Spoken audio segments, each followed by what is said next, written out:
shine upon you and be gracious to you. Lord, turn your face toward you and give you peace.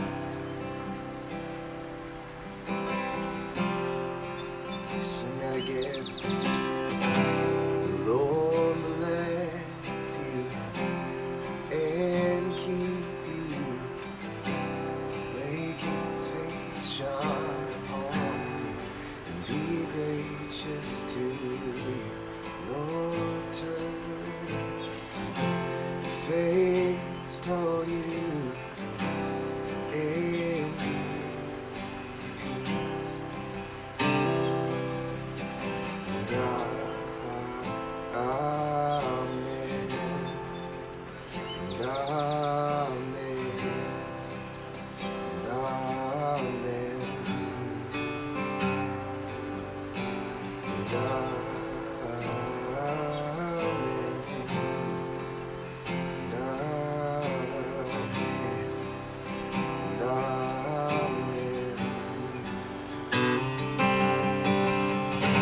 And Lord bless you and keep you. May his face shine upon you and be gracious to you. The Lord turn his face toward you and give you peace.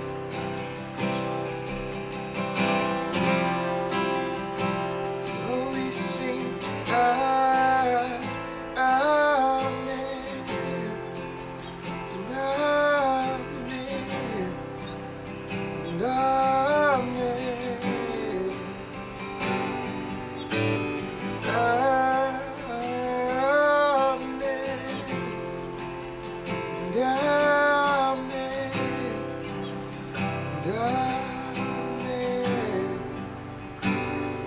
amen, amen.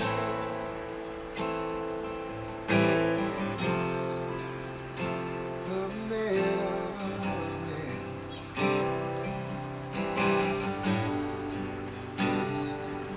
May his favor be upon you in 1,000 generations, and your family, and your children, and their children, and their children. May his favor be upon you in 1,000 generations, and your family, and their children, and their children, and their children. May his favor be upon you in 1,000 generations, and your family, and your children, and their children, and their children. May his favor be upon you in 1,000 generations, and your family, and your children, and their children, and their children. May his presence go before you and beside you, all around you and within you.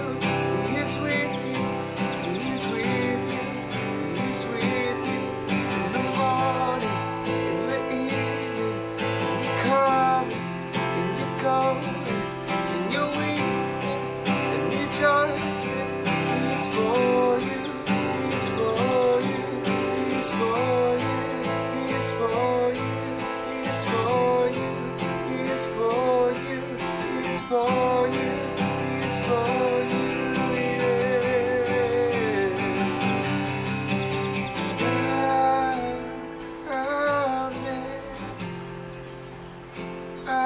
Amen,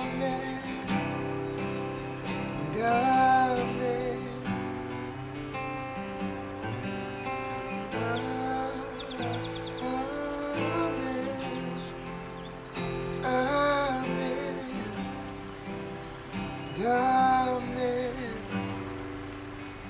He's for you, he's for you. Coming at you from the Lake Stevens campus, giving you guys are your daily encouragement today. I'm excited about today because I want to focus on a word today. Every time I do this, I try to think of a word that kind of brings everything together. And that word today is impact. I want you guys to think of that word impact as we kind of read through the scriptures today. We're in our Bible in a 1-year app. We're on chapter 8 of 2 Kings right now. And if you've been kind of following along, you know that this is the woman that Elijah, who he promised a son for, and then the son dies, and then he comes back and breathes life back into him. And so the story of the woman from Shunem and her son has just been getting everywhere. So she returns home because there's a great famine that's coming, and Elisha warns her there's a famine coming, go somewhere else. So she decides to go home, and she goes back to the Philistine land because that's where she's from, and she wants to get kind of her old land back because she had left it to go to this other place. And anyways, there's a long story for that one, but we're going to pick up in verse 4. It says, as she came in, and this is the city that she's coming in, the king was talking with Gehazi, the servant of the man of God. The king had just said, tell me some stories about the great things Elisha has done. And Gehazi was telling the king about the time Elisha had brought a boy back to life. And at this very moment, the mother of the boy walked in to make her appeal to the king about her house and land. Look, my lord, Gehazi exclaimed, here's the woman now, and this is her son, the very one Elisha brought back to life. Is this true? The king asked her, and she told him the story. Again, this is not a normal thing. People dying and coming back to life is not normal. So the fact that the king was talking with the servant of Elisha in this moment, and then she walks in, obviously God was trying to do something there. God was trying to reach into the heart of this king and to show this king that he is real and that he can impact people's lives. And so here he is, just listening, ready to hear. He was open, his mind was open. Tell me more about Elisha. Well, let me tell you about the story that this happened. It was crazy. This woman, and she didn't have a baby, and Elisha promised a baby, and then he dies, and he comes back and he breathes on the baby, and the baby comes back. It was crazy. And as he's telling the story, she walks in the door. Talk about nuts, right? That is just like prophetic stuff almost. And it reminds me as I'm kind of retelling this story, as I'm kind of talking about this a little bit, it reminds me of the power that we have, the impact that we can make with our story, with us sharing what God has done in our lives. There are so many things that God has come through in your life that I'm sure that if you spent just a few moments just thinking about all the times that God has come through, you're going to find time and time after time that God has been with you. He has walked with you. He has delivered you in some cases. And in some cases, he didn't deliver you, which ended up being the better blessing. We all have examples like this. We all have moments in our lives where things that God has revealed to us and done for us has impacted our lives. And as a result, we could be like this king, or we could be like a Gehazi here, who there's people in our lives that are like the king that tell me more, tell me more, tell me more. And they might not tell you more about asking you about God. They may be just reaching for something. I know there's something else out there. And here you are thinking, there is. Let me share. Let me share this story. And let me tell you another thing about the impact of story. We're going to go to Acts chapter 16. This may be one of my favorite sections in all of Acts. This may be the favorite section in Acts. The conversion of Saul to Paul is pretty cool too. So it's close. But we're going to pick up in chapter 16. We're going to go straight to verse 24. Paul and Silas are in prison at this point. They were preaching about Jesus. They'd cast out this girl that was... She was a fortune teller, and they cast this demon out of her. And so the masters of this girl were mad that their moneymaker was gone. So they incited a riot and threw him in jail. It was just this kind of messy situation. So here they are in jail. And in verse 24, and the jailer was not very nice to him. In verse 24, the jailer put them into the inner dungeon and clamped their feet in stocks. So he was not nice to them. It says that they were beaten with wooden rods. They were stripped, so they were stripped naked, and they were beaten with wooden rods. They just weren't nice to him. And around midnight, Paul and Silas, verse 25, were singing hymns to God. They were worshiping God, and the other prisoners were listening. Suddenly, there was a great earthquake, and the prison was shaken to its foundation. All the doors immediately flew open, and the chains of every prisoner fell off. The jailer woke up to see the prison doors wide open. He assumed the prisoners had escaped, so he withdrew his sword to kill himself. But Paul shouted, "Stop. Don't kill yourself. We are all here." And the jailer called for the lights and ran to the dungeon and fell down trembling before Paul and Silas. Then he brought them out and asked, "Sirs, what must I do to be saved?" They replied, "Believe in the Lord Jesus, you will be saved, along with everyone in your household." And they shared the word with him and all who lived in his household. So here's where the word impact comes into play here. So this earthquake, they could have dismissed this as coincidence. Earthquakes happen. I'm from California. We had earthquakes all the time. We would have 3-point whatevers, and it was just basically just on with our day. I moved here to Washington, and we had like a 3-point something, and everyone was like, "Earthquake." I'm like, "Oh, that was cute." But I'm used to those. So if we're in a situation where an earthquake happens, I'm not necessarily going to jump conclusions to saying that this is God, although I believe it was God. But I'm saying I can see where the jailer or any other person might be like, that was coincidental. So then you have to ask this question: why did the jailer respond the way he did when Paul says, "Hey, we're all here still, don't worry. We're still here. You don't have to kill yourself"? Why did the jailer respond this way? Why did he fall to the feet of Paul and Silas when he doesn't know for sure that this was a God moment? And here's why. Because the jailer recognizes in this moment that Paul and Silas saved his life. Because the procedure and custom was, if a prisoner escaped under your watch, you traded your life for theirs. So the jailer was going to be executed. He knew this, which is why he was going to kill himself. He was probably trying to save his family the trauma of having his dad publicly executed. Decided just to end it. And Paul says, "Stop.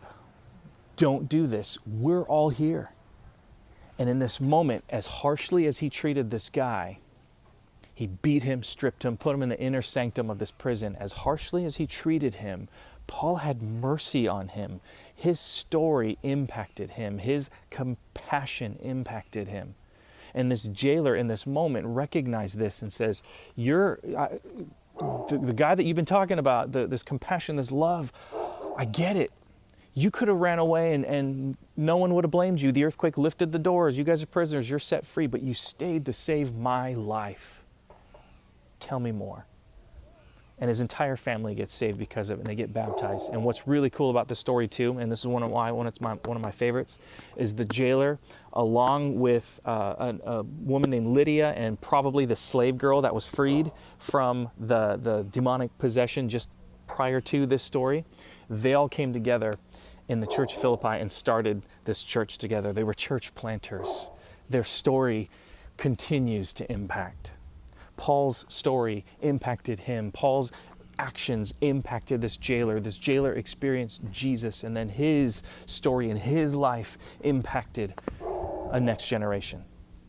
And it's just amazing.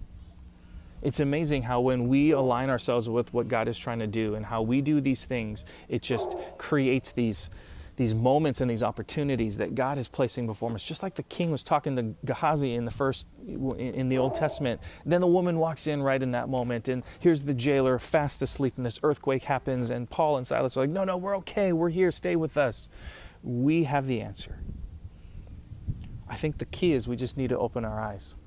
And when we do that, we see these opportunities. And what I try to do is I try to pray, God, open my eyes to seeing your world today. Let me see people the way that you see people. And I try to pray that prayer as often and as much as I can throughout the day, because sometimes I forget too. Sometimes I go to Starbucks, although right now it's just walking in and out. But when I used to be able to sit down, I would go, and before I sat down, I would just pray. Before I drank my coffee, Lord, help me to see someone today the way you want me to see them. And there were many times that I would have conversations with people just through that, or through my neighbor, or while I'm shopping, at Walmart, and I can just see someone struggling and I just offer to help. I mean, these are all things that we can do to impact someone's life with our story. So my encouragement to you is think about opportunities today to impact someone. Impact someone for the name of Jesus. Thank you guys again, and I will catch you guys next time.